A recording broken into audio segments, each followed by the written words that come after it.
CSS की इस video के अंदर मैं आपको टेक्स्ट ओवरफ्लो प्रॉपर्टी के बारे में बताऊंगा। देखिए, जो बहुत टाइम पहले हमने लास्ट लेक्चर में किया था, आई गेस 10-12 दिन पहले, वो हमारा ओवरफ्लो प्रॉपर्टी था CSS का। ये जो है वो टेक्स्ट ओवरफ्लो है और दोनों में बहुत ज्यादा डिफरेंसेस है। ठीक है, यहां पे मैं आपको दिखाऊंगा कि कैसे आप एक डिव के अंदर जो आपका कंटेंट होता है, अगर वो किसी रीजन से ओवरफ्लो कर जाता है और सही तरीके से शो नहीं होता है, तो कैसे आप उसको अपने वेब पेज के ऊपर शो करोगे। ऑलरेडी मैं आप लोगों के लिए यहाँ पे कंप्लीट प्लेलिस्ट रेडी कर चुका हूं, जैसे कि CSS के लिए, जावास्क्रिप्ट के लिए, गेम डेवलपमेंट के लिए, व्हाट्सएप की तरह चैट एप्लीकेशन हो या फिर एक गूगल की तरह सर्च इंजन वेबसाइट हो। ऑलरेडी ये सारी चीजें मैं आपको सिखा चुका हूं। वीडियो को स्टार्ट करने से पहले अगर आप हमारे चैनल पर न्यू है तो सब्सक्राइब करें, बेल आइकन को क्लिक करके ऑल नोटिफिकेशन को ऑन करें ताकि आपको लेटेस्ट वीडियोस की नोटिफिकेशन मिलती रहे।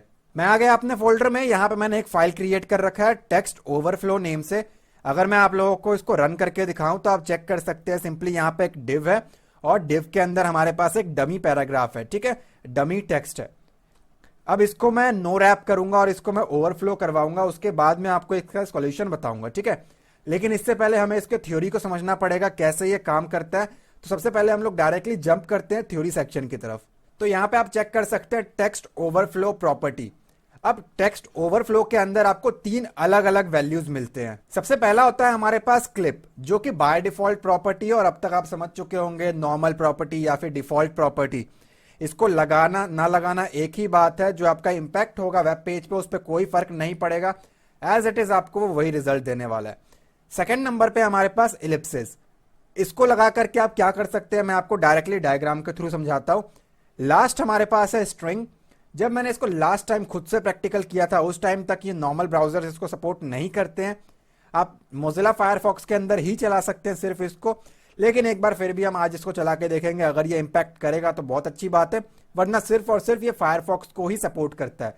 क्योंकि टेक्स्ट ओवरफ्लो की जो प्रॉपर्टी है वो CSS 3 का लेटेस्ट प्रॉपर्टी है। दैट्स वाई इसको मैक्सिमम ब्राउजर सपोर्ट नहीं करते हैं सिवाय फायरफॉक्स के। यहां पे अगर मैं बात करूं आपसे, आपके पास एक डिव है, उसके अंदर एक कंटेंट है। उसमें आपको एक प्रॉपर्टी अप्लाई करना होता है, व्हाइट स्पेस नो रैप। जैसे ही आप नो रैप प्रॉपर्टी को अप्लाई करेंगे तो आपका जो डिव होगा ना, और उसके अंदर का जो डमी टेक्स्ट होगा, वो ओवरफ्लो कर जाएगा। ठीक है, अब ओवरफ्लो से क्या मतलब है, ये कंटेंट आपका बाहर निकल जाएगा। लेटेस्ट से अगर ये डिव की विड्थ कम होती तो जो आपका लेटर्स है ना, चाहे वो N हो या G हो, वो कट जाएंगे। ये आपने लास्ट ट्यूटोरियल्स के अंदर देखा है और व्हाइट स्पेस के लेक्चर में भी मैं आपको ये बहुत ही अच्छे तरीके से ऑलरेडी समझा चुका हूं। ठीक है, मेरी रिक्वायरमेंट ये है कि इसको भले ही मैं हाइड जरूर कर सकता हूं, मैं इसको बड़े आराम से ओवरफ्लो हिडन कर सकता हूं। तो ये जितना भी एडिशनल कंटेंट है जो ओवरफ्लो कर गया, जो कि डिव के बाहर है, वो बड़े आराम से हाइड हो जाएगा। लेकिन मेरी वो रिक्वायरमेंट नहीं है। मैं चाहता हूं कि जो वो है, देखिए इसको हम ओवरफ्लो से हटा सकते हैं, नो डाउट। मैं चाहता हूं यहां पे कुछ डॉट्स बन के आ जाए। अगर ये कटिंग आ रही हो इसके बीच में, तो अब 3 डॉट आ जाएंगे। उसका मतलब ये होगा कि टू बी कंटिन्यूड, आप एक मैसेज दे सकते हो वहां पे, या फिर एक यूजर समझ जाएगा कि ये टेक्स्ट इतने पे ही खत्म नहीं हुआ है। क्योंकि अगर आप इसको ओवरफ्लो हिडन कर दोगे तो यूजर को लगेगा बस इतना सही टेक्स्ट है, तो कोई सेंस नहीं बनेगा इसका। यहां पे मुझे इसको ये बताना है कि अभी और भी टेक्स्ट इसमें है, ये पूरा यहीं पे खत्म नहीं हुआ है। इसके लिए अगर आप टेक्स्ट ओवरफ्लो इलिप्सिस को अप्लाई करते हो तो इससे क्या होगा, देखिए आपको यहां पे लगाना होगा ओवरफ्लो हिडन, उसके साथ आपको यहां पे टेक्स्ट ओवरफ्लो इलिप्सिस को अप्लाई करना पड़ेगा। इससे क्या होगा, जो आखिरी वर्ड होगा ना आपका, डजंट मैटर उसके लेटर्स, हमारे कैरेक्टर्स कट रहे हैं नहीं कट रहे, डजंट मैटर, उसमें आपके 3 डॉट्स देखने को मिलेंगे। इसका मतलब है ये यहीं पे खत्म नहीं हुआ है। आप चाहो तो इसके साथ एक कस्टम मैसेज दिखा सकते हो, जैसे कि आप इसमें हाइफन दिखा सकते हो, आप इसमें एटसेट्रा दिखा सकते हो, आप चाहे तो यहाँ पे टू बी कंटिन्यूड दिखा सकते हो, या फिर आप एक रीड मोर का यहाँ पे एक मैसेज डिस्प्ले कर सकते हो। वो आपकी एक कस्टम रिक्वायरमेंट है। ठीक है, तो ये जो है, आप इसको इलिप्सिस अप्लाई करोगे तो 3 डॉट्स आपको देखने को मिलेंगे। नेक्स्ट अगर मैं आपसे बात करूं तो यहाँ पे स्ट्रिंग है हमारे पास, जो कि करंटली सिर्फ और सिर्फ फायरफॉक्स को ही सपोर्ट करता है। स्ट्रिंग लगाने के लिए आपको क्या करना पड़ेगा, आपको लिखना पड़ेगा टेक्स्ट ओवरफ्लो, डबल कोट्स के अंदर आप जो भी लिखोगे वो एज इट इज यहां पे शो हो जाएगा। ठीक है, और जो लास्ट है हमारे पास, वो है हमारे पास यहाँ पे क्लिप, जो कि एक डिफॉल्ट प्रॉपर्टी है। बाय डिफॉल्ट उसको लगाना ना लगाना एक ही बात है।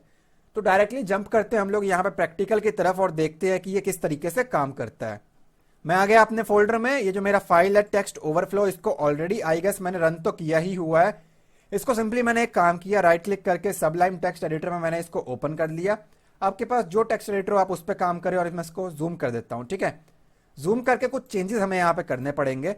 जैसे कि सबसे पहला काम तो मैं ये कर रहा हूं कि मैं व्हाइट स्पेस जो है ना वो नो रैप कर रहा हूं मैं। ठीक है,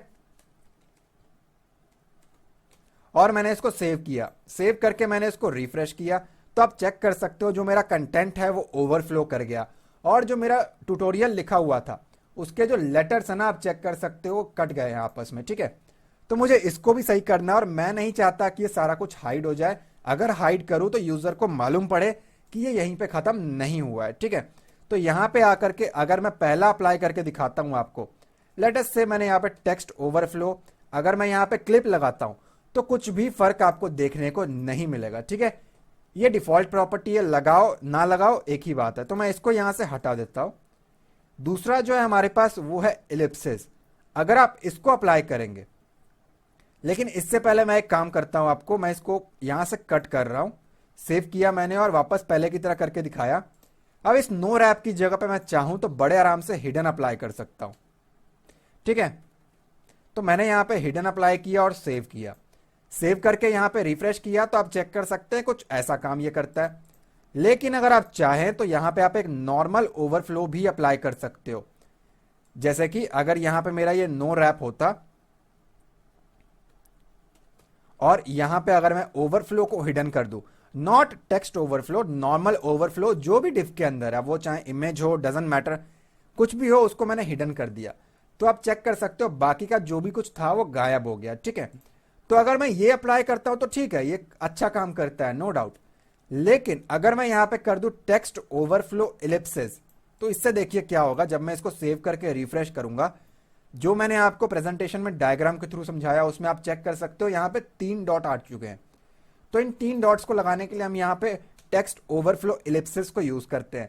अब यूजर को बेटर मालूम है, जो कि नॉर्मल इंटरनेट वगैरह को यूज करता है, कि डॉट का मतलब एक से ज्यादा फुल स्टॉप का मतलब है कि इसमें और भी कंटेंट है। अब वो कंटेंट कैसे आएगा फिलहाल हमारा उस पर फोकस नहीं है, इन फ्यूचर हम उसको जरूर समझेंगे। ठीक है, लेकिन यूजर को करंटली ये समझ में आ जाएगा कि ये इतना ही खत्म नहीं हुआ है, इसके आगे और भी टेक्स्ट है। ठीक है, आप चाहें तो यहां पे स्ट्रिंग को अप्लाई कर सकते हैं। स्ट्रिंग के लिए आपको डबल कोट्स देना है, और डबल कोट्स के अंदर अगर आप यहां पे 3 डॉट्स लगाते हैं और इसको आप सेव करते हैं, तो यहां पे क्या होगा, आपके वेब पेज के ऊपर वो 3 डॉट्स आ जाएंगे। करंटली फर्क नहीं पड़ा। रीजन इज ये सिर्फ और सिर्फ फायरफॉक्स पे ही काम करता है। तो मैंने इसको राइट क्लिक किया और ओपन विद में जाकर के इसको मैं सिंपली फायरफॉक्स में ओपन कर लेता हूं। ठीक है, वहां पे ये काम करेगा, बहुत ही बखूबी काम करेगा। तो फायरफॉक्स ओपन हो चुका है और आप चेक कर पा रहे हो यहाँ पे 3 डॉट्स हमारे पास लग चुके हैं। तो क्या सिर्फ 3 डॉट्स हम लगा सकते हैं? जी नहीं, बहुत कुछ कर सकते हैं हम चाहें तो यहाँ पे हाइफन लगा सकते हैं और सेव कर सकते हैं। यहाँ पे आके रिफ्रेश किया, ऑल राइट, सो फायरफॉक्स पे आकर के रिफ्रेश किया तो आप चेक कर सकते हो ये एक हाइफन आ गया। ठीक है, मैंने यहाँ पे स्पेस नहीं दिया है, डेट्स वाई वहां पे वो चिपक गया एक दूसरे के साथ। यहाँ पे मैंने एक काम किया, इसको मैंने एरे वाला एक ब्रैकेट दिया और इसके अंदर मैंने डॉट डॉट लगा के इसको सेव किया। फायरफॉक्स पे आकर के इसको रिफ्रेश किया तो आप चेक कर सकते हो वो भी आ गया एज इट इज। ठीक है, ये क्रोम के ऊपर रन नहीं करेगा। क्यों नहीं करेगा? ऑलरेडी मैं आपको बहुत बार समझा चुका हूं। तो कुछ इस तरीके से हम लोग सीएसएस के अंदर टेक्स्ट ओवरफ्लो प्रॉपर्टी को यूज करते हैं। इन फ्यूचर में आपको दिखाऊंगा वो टेक्स्ट को हम कैसे शो कर सकते हैं। ठीक है, मैं उम्मीद करता हूं ये वीडियो आपको अच्छा लगा होगा और आपको समझ में आ चुका होगा। अगर अच्छा लगा है तो लाइक करें और कमेंट करके अपना फीडबैक जरूर दे। एक बार जरूर प्लेलिस्ट सेक्शन में जाए और game development, e commerce website, चाहे वो व्हाट्सएप की तरह चैट एप्लीकेशन हो या एक सर्च इंजन हो, इनको भी देखें। आपके काम के प्रोजेक्ट्स ये हो सकते हैं। मैं मिलता हूं आपसे अगली वीडियो में। Thanks for watching guys.